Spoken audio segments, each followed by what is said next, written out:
I've already done the intro, but you couldn't hear me because my microphone was off. Good evening and welcome to Qatar for the Barwa Grand Prix of Qatar at the Lusail International Circuit. Steve Day, Matt Burt and Simon Crafar to bring you live coverage here of the first Motogp race of 2021. And with it, we have a new face on pole. In his brand new factory Ducati colours, Pecco Bagnaia lines up on pole position alongside Quartararo and Viñales in one of the most unpredictable starts to a season you could ever wish for.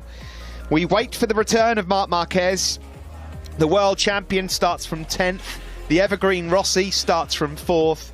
And any one of 8 riders could win tonight. Does it get any better than that? Oh, and just to throw this into the stages last week, they were both very aggressive as well. And what of Aprilia's chances tonight? For Jorge Martin, it wasn't a disaster, was it, last weekend? 5th row start for Martin, given how great. 4th in the first corner. 4 Ducatis rocketed into the top 4 places by turn 1 last weekend.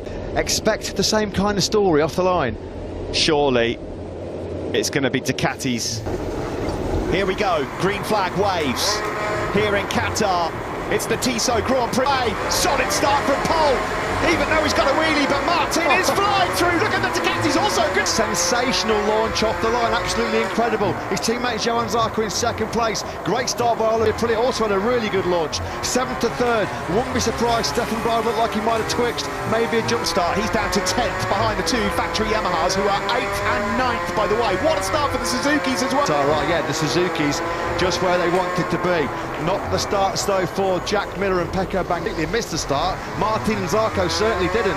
Fabio Quartararo has moved up into 7th ahead of Jack Miller. There, the door was open. He just picked up Miguel Oliveira. Of course, he's not got a lot of experience, Oliveira, on that medium front tyre. Which from Johan Zarco's front end, and that gives Aleix Espargaro an opportunity as well. But we're looking at the moment in 5th. Joan Mir then behind. Here comes Mir now. 2 Suzukis now inside. He's been picked up by Aleix Espargaro, Alex Rins, and now Joan Mir, the world champion. On to the start, finish straight forward. Here is that. Yes, it is. Miguel Oliveira, Fabio Quartararo also trying to get on terms. Jack Miller, past 1.3 seconds on that opening lap. Ooh, sitting up there was Pecco Bagnaia. That was a move on. Quick check on Valentino Rossi. If you're a Valentino Rossi fan, you might want to stick your fingers in your ears right now. It's made by the doctor. And if Maverick Viñales is winning again tonight, he's got to do it from further back. He is down to 10. Well wide.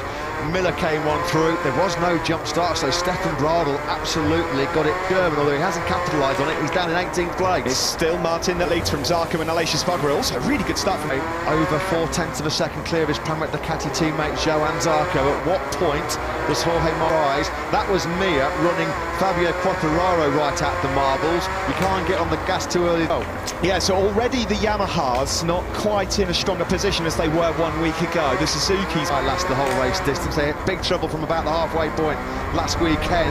How much are they going to get more light? He's just set the fastest lap of the Grand Prix so far, a 55.189. That was a 10th quicker than your race leader Jorge. Start was sensational. He made a phenomenal start last weekend. Tonight was just as... Aleix Espargaro is he in hot? Through. He's in hot. Zarco on the cutback, goes back through into 2nd, on board with... Didn't he on the pack? Rins up the inside of Aleix Espargaro. Costly couple of corners then for Aleix Espargaro. Goes through into 3rd. This bodes well for a strong result for the Suzukis because they've already got themselves quite strong. We know it's pretty well known, but the Suzuki can be gentle on that rear tyre. It can nurse the rear tyre very... Be quite surprised he's not seen anyone's front wheel yet. You just wonder, don't you, if Zarco's reluctant to go with him because he can't believe that this guy has been on a Motogp bike for less than a fortnight. Here comes Rins, he's thinking about a move.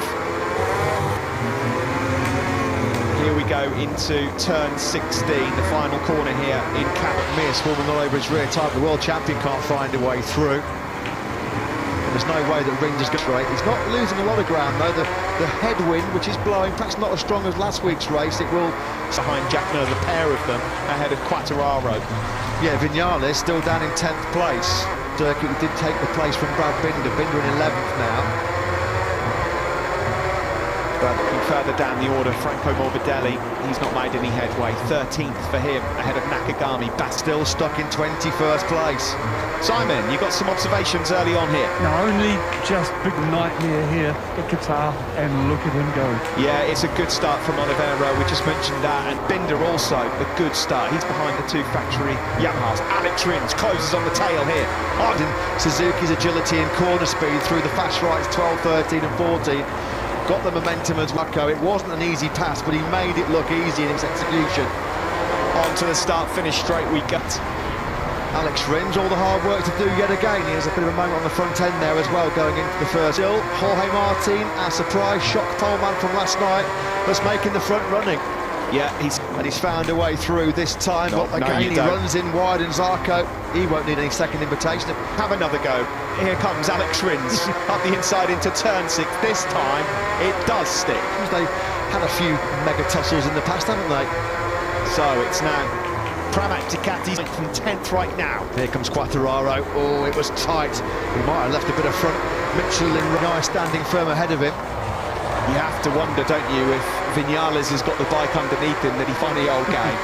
It's a long, long race though, isn't it? We know that tyre management is going to be absolutely essential. Right, yes, he's not where he wants to be. He didn't get the start he wanted, but let's watch this replay.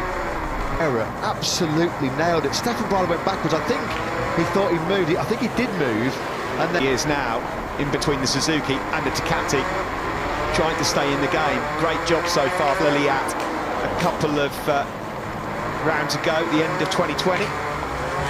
Factory Suzuki by the red rocket in the hands of the Frenchman. Here he is then, he's being asked his first question. Martin. Yeah, he will know. He will hear Zarco's Desmond Fedici about it. That's the problem. He's got to try and get the brilliant drive out of turn 16 to break the toe of Zarco. At the back there, that's Fabio Quartararo. He's been trying desperately to find a way through. On that fact, Vinales have been backed up behind Oliveira for some time here. And Martin Rins, Zarco and Aleix. It's got to be committed. Didn't fancy it. On board now with number 42, Alex Rins. We then head into... If he finishes in 4th place, he wants better, of course. That would be Aprilia's best ever Motogp result. Zarco, and it's going to be an inevitable outcome. There's nothing that Rins can do about it. Soul destroying, but on the start-finish straight. By the way, fastest lap of the race, Aleix Espargaro on the Aprilia, 54.798. And it was a slow, not slow, but not on his red-hot pace in the first 2 or 3 laps. That confidently he can start picking his way through the pack. Alex Rins still trying to find a way through here. On board here with Vinales, the race winner from last time out, cannot find a way through here on Miguel 154s, the 4th being Franco Morbidelli, who's got an awful lot of work to do coming from 12th place over a race distance on that medium front. No surprise to see him going backwards. Maverick Vinales, the latest man to pick him. Martin on lap 7, leading in his 2nd ever MotoGP race.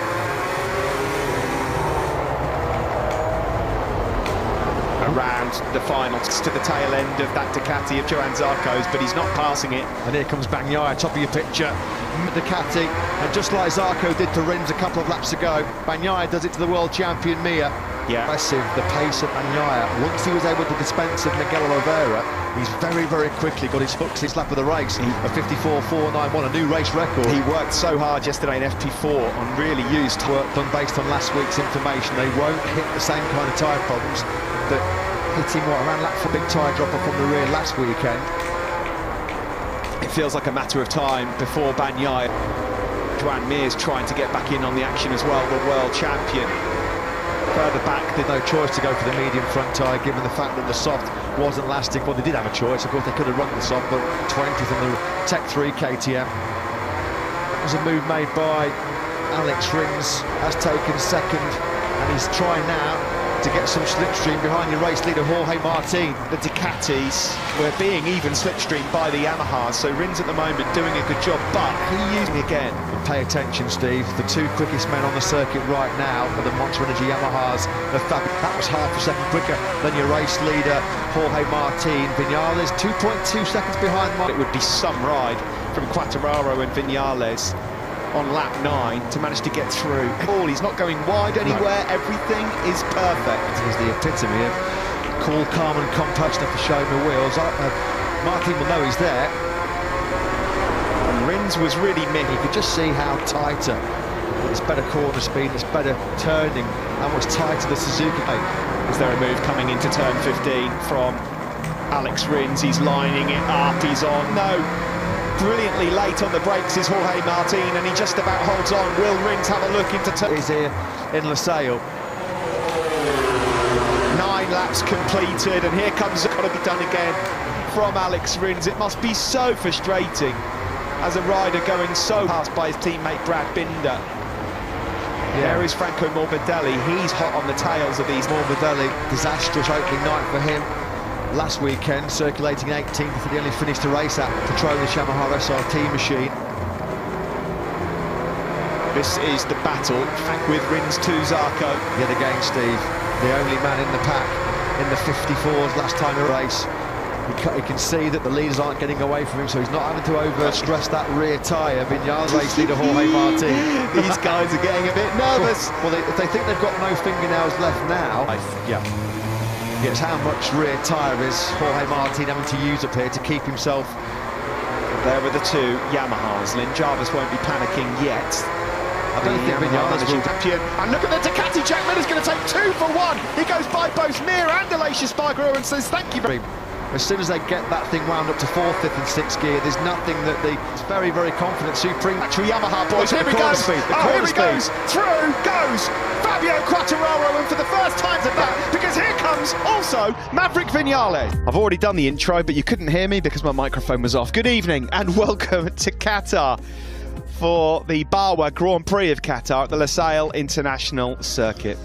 Steve Day, Matt Burt and Simon Crafar to bring you live coverage here of the first Motogp race of 2021, and with it we have a new face on pole in his brand new factory Ducati colours. Pecco Bagnaia